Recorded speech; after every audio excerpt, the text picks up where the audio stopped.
And now I'd like to introduce our speaker, Jeff Grace, Partner and Chief Marketing Officer with NetEffect. Thank you, Megan. Good morning, everybody.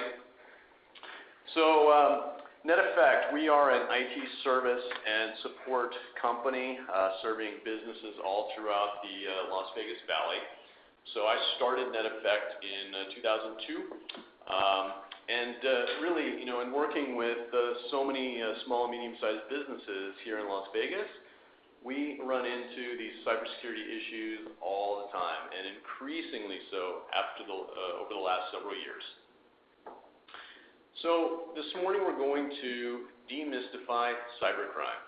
In the spirit of knowledge is power, we find that if people understand what cybercrime is and how it works, they're much less likely to become victims. We're going to talk about how prevalent it is, what a giant, criminal endeavor it is, how common it is, explain what it is, how it works, and then most importantly, we're going to talk about taking action. And the actions that we're recommending is strengthening your defenses, avoiding downloading malware and being taken advantage of, and then lastly, I'm going to show you how to create and remember strong passwords. So here's really the Cliff's Notes of cybercrime. It is a complex, well-organized criminal endeavor with many, many participants. It is a profession, a criminal profession, but everybody has their area of expertise. So for instance, in the longer version of this presentation, we show a real brief video where you have a woman who her job is simply to get the payload into a company to get the maximum number of clicks. She buys the ransomware from another criminal organization on the dark web, right? So just like any other profession, everybody has their area of expertise. Cybercrime is no different. The cost of cybercrime is expected to reach $6 trillion by 2021. And in 2016, over 2 billion records were stolen. Secondly, cybercrime is committed offshore or via something called onion routing. I can, if I'm a cyber criminal, make it appear that I'm coming from any place in the world. With onion routing, and it's really easy, you can Google onion routing. There are what's called Tor browsers that you can use to leverage onion routing. Essentially, each node along the way only knows about the preceding node and the node after it. So as it traverses the internet, it's easy to mask where it is that you're coming from. It is all about the money. It is almost never ever personal. People tend to think that somebody's after my data. No, not really. They're really casting a wide net, trying to get as many folks as they can in order to exploit whatever they get or whatever they steal in order to make money. Steal money, I should say. And then lastly, it can happen to you, so take some action. So working in IT every day, these cybersecurity facts for 2018, they still boggle my mind. They're just giant. Here you've got cybercrime damage costs expected to hit $6 trillion by 2021. That would make it more profitable than the entire global trade of all major illegal drugs combined. Cybersecurity spending is expected to reach $1 trillion in 2021. Kind of interesting, $1 trillion in defense and $6 trillion in damage. What we're finding as IT professionals is that we're getting pulled more and more and more into cybersecurity. In the past, when I started in my IT career, it was not at all necessary to be a security specialist, and now any IT person has to be at least a security generalist. The market is only expanding, so by 2022, we're expecting to see more and more internet people connected to the internet. So it's a growing market for the cyber criminals. And global ransomware damage costs are expected to exceed $5 billion in 2017, which is a 15 times increase over 2 years.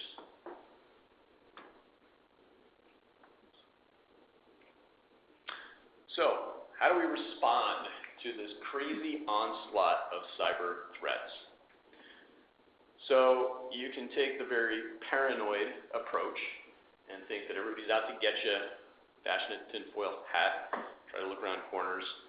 I tend to take a very different approach, which is the analogy of, if I'm presented with a bear, I don't have to run faster than the bear, I only have to run faster than the guy or girl next to me.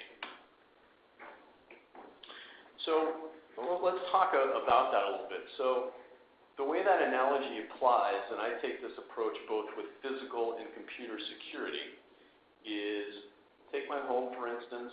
I have better bolt locks. I don't just use the standard bolt locks. I upgraded them. I have an alarm system, and I have neighbors who care about my home not getting robbed. So that is essentially better than average. Same with computer security. My passwords and my approach to security, it's not crazy excessive, but it's better than average. So, and as you'll see, the average passwords out there in use are really pretty bad. So you're not necessarily trying to outrun a super fast person. You're trying to outrun a really, really slow person because their passwords are so bad. From an IT professional standpoint, this is what IT security looks like. It's an ongoing process. It absolutely has to be approached by employing layers of defense. User awareness is the single best value. As you'll see, about 95% of breaches start with user error. And breaches are impossible to defend against 100%. You can really only mitigate your risk. And here's how you mitigate your risk. You have a good firewall in place. We call that in IT security at the edge. Good endpoint security, antivirus, anti-malware, software, etc. Patching your computers against the latest exploits, user awareness, which I touched on a minute ago. Data backups. Most people these days are familiar with ransomware, and I'll show you a little bit more about that here in a sec. But every time we've had a fully managed client get infected with ransomware, we've been able to restore that data from backup. Some level of intelligent oversight and having good processes. So for instance, when an employee leaves your organization, making sure that IT is notified so that that person's account is disabled. Having a good disaster recovery plan, as well as cyber liability insurance. And it's really, really easy ahead of time to assess your level of risk so that you know where your weak spots are.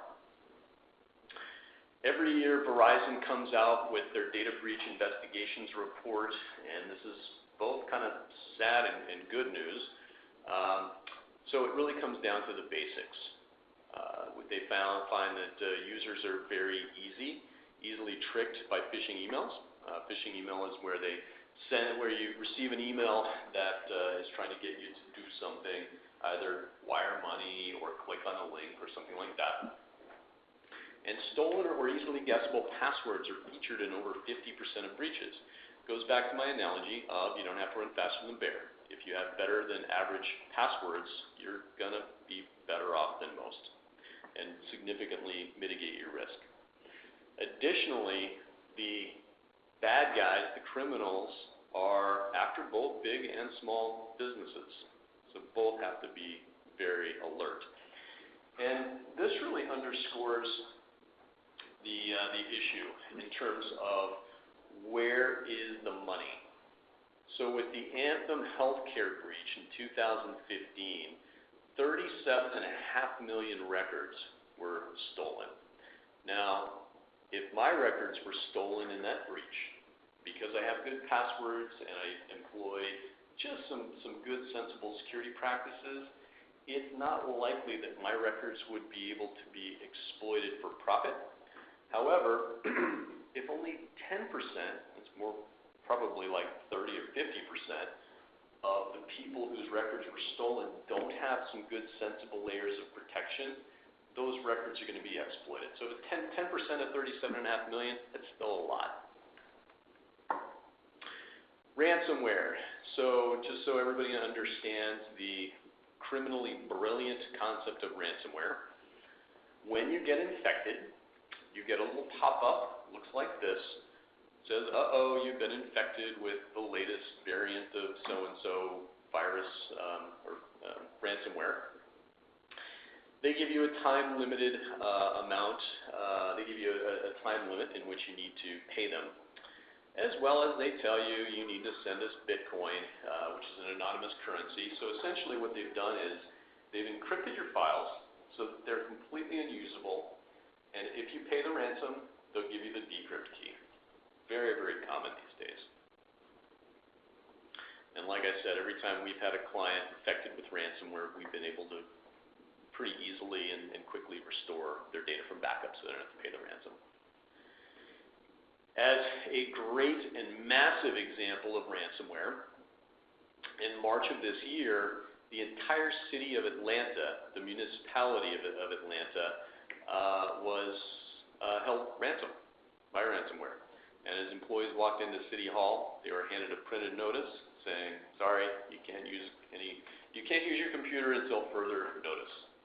Now, if my example on the last slide, the ransom was $300, what do you think the ransom would be if you lock up an entire municipality? Okay, a super important concept about cybercrime is something called the dark web. So if we use an iceberg as the analogy, you have the tip of the iceberg, which is about 4% of the entire internet content. That is the World Wide Web that you and I know and love.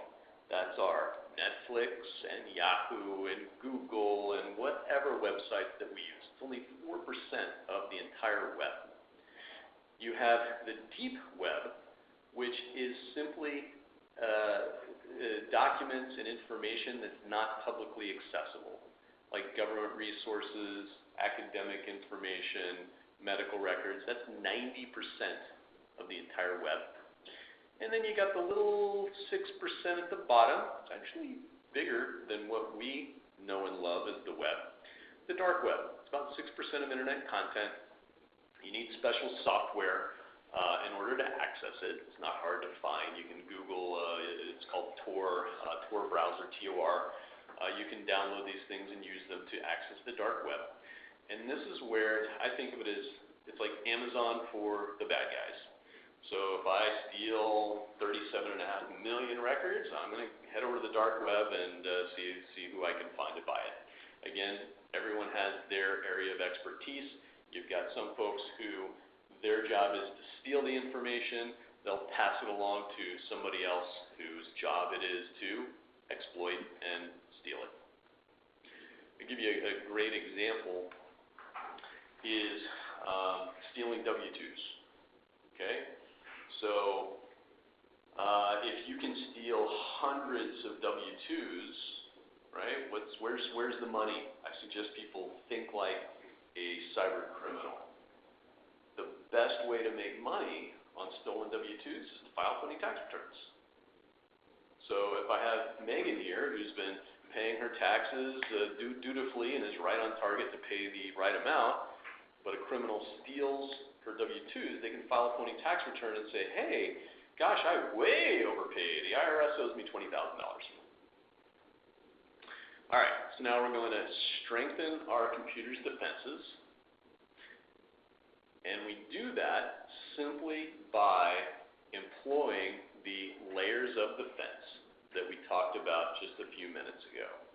And here, I underscore the point that 95% of all breaches are due to user error. We find that by simply educating our clients, talking with them about cybercrime, what it is, how it works, it mitigates that risk significantly. So here's one of the ways that we can assess risk. We have what we call a cyber threat assessment program. we can put a device on our client's network that simply allows traffic to pass through. And what we'll find is where the holes are, where the major security holes are in their network, so we can address them before it becomes a major issue. We also have coming up in January of 2020 a huge cyber threat, which is Windows 7 and Server 2008 R2 are being retired. When an operating system is retired, the manufacturer, in this case, Microsoft, will no longer issue any updates. So this is a giant looming critical date that we're talking with all of our clients about. So just like when Windows XP reached end of life, the bad guys, the criminals, they were writing malware to go after Windows XP, and I'm sure they're doing it for Windows 7 and Server 2008, and they wait until end of life to release them. With Windows XP, for instance, right after it went end of life was the infamous WannaCry ransomware. It was so rampant and so successful, Microsoft made an exception and released a patch to stop WannaCry from spreading any further. Step 2, don't be tricked into downloading malware. Here you can see I get what looks like a very legitimate email, somebody sending me, sharing a file via OneDrive. It's not difficult to download and copy the logo for OneDrive and put it into a malicious email. But here you can see that if I hover over the button for View Document in OneDrive, it's going to take me to the domain re.tc/something, clearly a malicious site. So you can always hover over the link before clicking on it. You can also, I like to say that if you're not sure, if you get an email saying, hey, there's an issue with your bank or whatever, you can go to that site directly, right? Close the email, go to bankofamerica.com or wherever, whatever the site is, and log in and check it out. So I pay a lot of attention. In fact, I collect phishing emails, and this is my favorite one to date. I tend to be a little bit quick on the mouse clicks, right? Especially if I've had too much coffee, I'm a little click happy. So with this email, for demonstration purposes, I've circled the entire white space in blue. The entire white space is a clickable button. So being a little click happy, I clicked it somewhere in the white space. And being a curious person, I figured, all right, well, let's see where this is going to take me. And it took me to the site on the right-hand side. Looks really good. This is what's called phishing and then spoofing. The email is the phishing. The spoofing is here a spoofed website where a cyber criminal organization, so you can see on the right-hand side, it's not HTTPS, and it's some strange domain that is not related to Microsoft at all. So I asked people in this presentation to think for a moment like a cyber criminal. Where is the best? So if I submit my credentials, my Office 365 credentials into this spoofed site, where's the best value of that information to a cyber criminal? So I don't know what they would do with it, but my pure speculation is that they would, once logged in as me, they could send out all kinds of malicious attachments or phishing emails to all of my contacts, because my contacts would be a lot more likely to click a link or open an attachment if it's coming from me rather than some random person. Why is email such a common attack vector? Simply put, it is very effective. 66% of malware is delivered via an email attachment, and 91% of successful cyber attacks start with a phishing email. Not only is it effective, it's cheap. Fortinet We're a Fortinet partner. We sell a lot of their firewall equipment and other equipment as well. Their report in Q4 of last year, and I'm sure it hasn't changed, if anything it's increased, shows that there were, on average, 192 new unique malware variants created every day. So, pretty tough to defend against. A couple of additional examples of phishing. Here on, let's see the date, March 21st, I just dropped my children off at school. I got a call from our COO, Shelly, saying, hey, did you want to discuss that invoice now or when you get to the office? That, if you look at the from, even though it has my name, it's from admin@mailboxwebmail.com. Yeah, phishing email. Again, if I think like a cyber criminal, I suspect that the criminal is simply trying to initiate a conversation with somebody in my office, and if they reply, again, my speculation is that they're going to try to get them to click on a link or wire money or something like that. Here's another example from our procurement specialist, very smart woman who forwarded this to me and said, hey, check this out, phishing email. And for Apple lovers, here's a phishing attempt where they're trying to capture your Apple ID. Here's another great example of, so this is, I was on the Las Vegas Sun website. I saw the super compelling ads at the bottom. It was something about, see the star, the most amazing pictures from Woodstock, and I clicked on it, right? I'm on a legitimate site. I figured it was fine. It was not fine.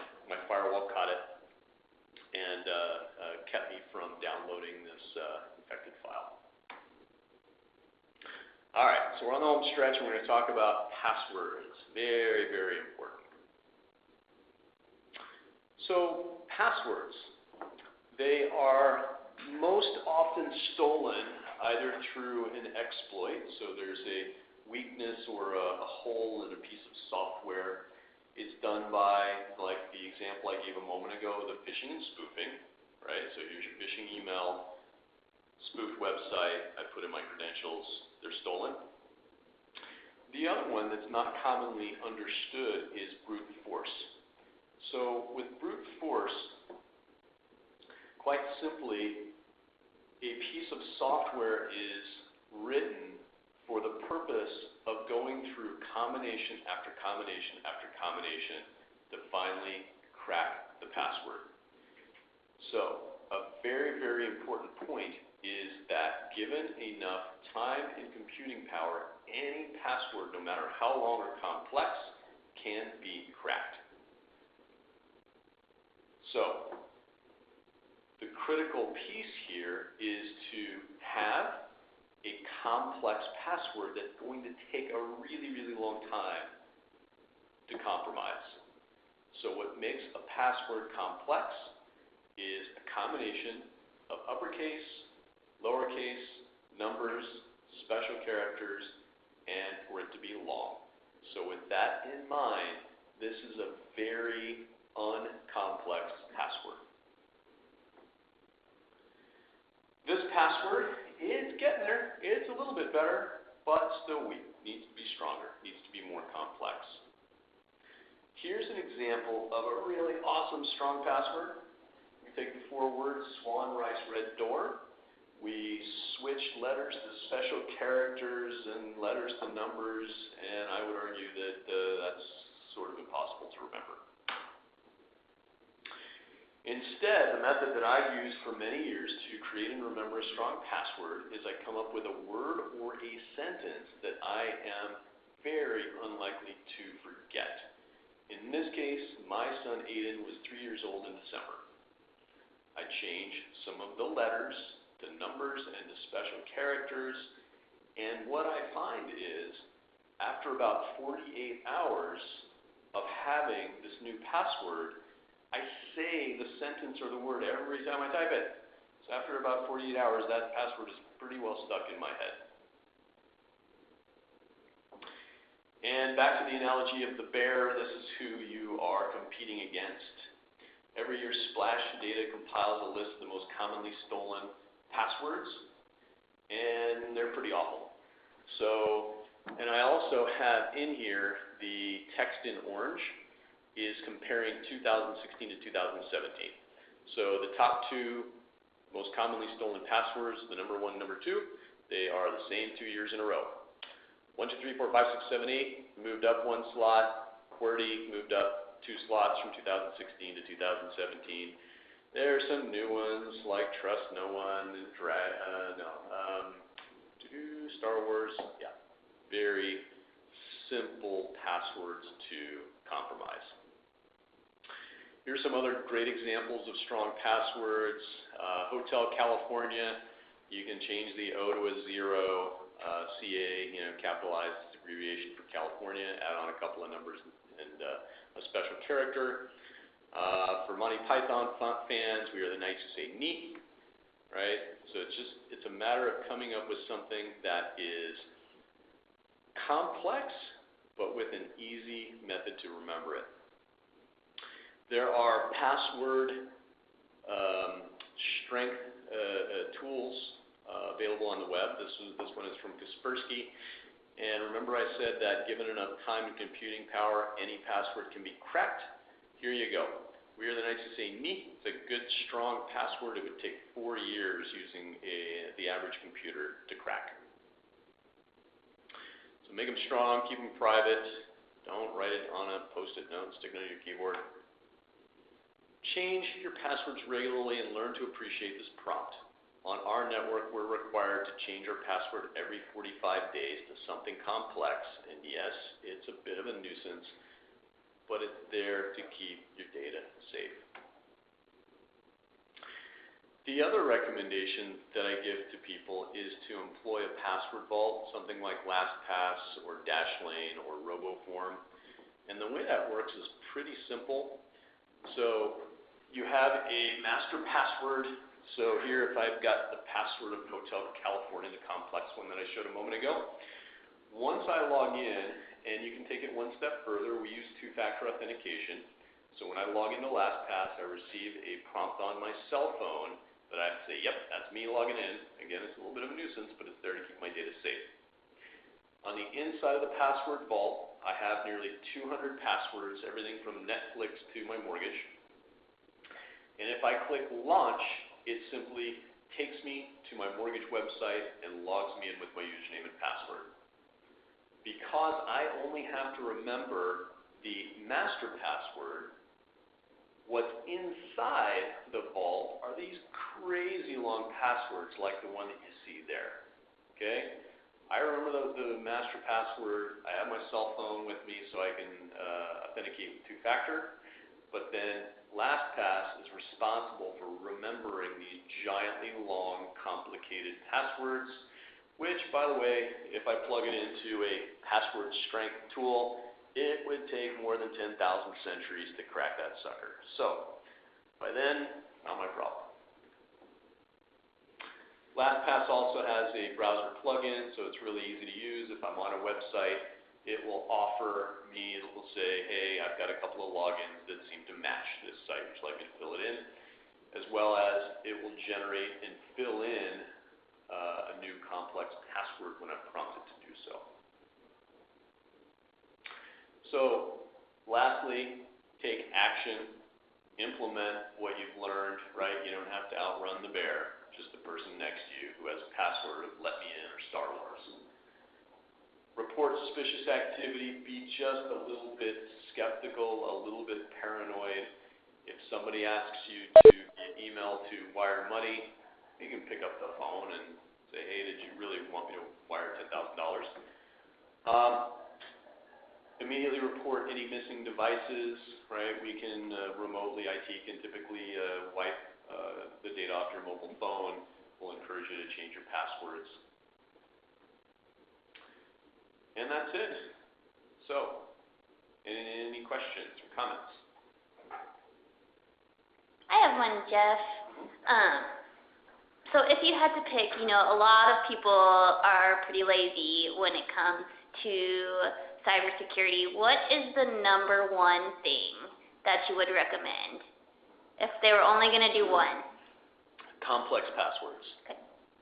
And probably most easily done through a password vault, right? That makes, so prior to using and what most people do is they'll come up with a password that's not terribly complex and they use it for everything, right? So what we see with, for instance, on the dark web, there are these massive breaches, like in 2015, there was a huge LinkedIn breach.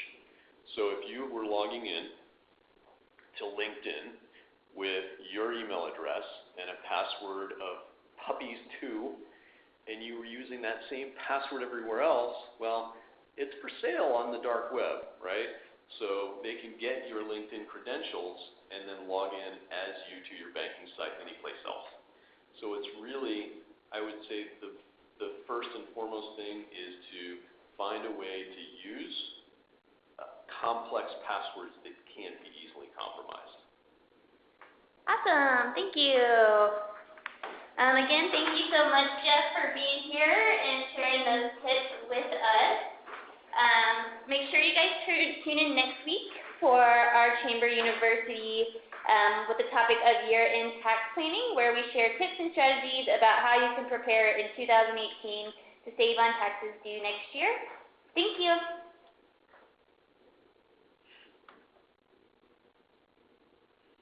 Thank you. Please stand by.